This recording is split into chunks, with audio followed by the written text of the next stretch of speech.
ভাইরা আমার, আমাদের প্রিয় নবী সাল্লাল্লাহু আলাইহি সাল্লাম তিনি কিন্তু গরু কিংবা ওঁট দিয়ে কোরবানি দেন নাই। এর মানে এইটা না যে গরু বা ওঁট দিয়ে কোরবানি দিলে সওয়াব কম হবে, এটা না। উদ্দেশ্য হলো যে ছাগল, দুম্বা, ভেড়া এরকম ছোট পশু দিয়ে কোরবানি তিনি দিয়েছেন, সাহাবা একরাম অনেকে দিয়েছেন।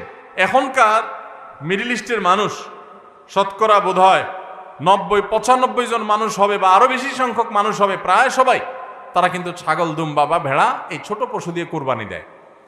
আমাদের দেশে আমরা বড় পশু অর্থাৎ গরু দিয়ে কোরবানি দেই, সেটার যৌক্তিক কারণ আছে। আমি বলেছি যে আমাদের দেশে গরু উৎপাদন করা যত সহজ হয়, ছাগল উৎপাদন করা এত সহজ হয় না।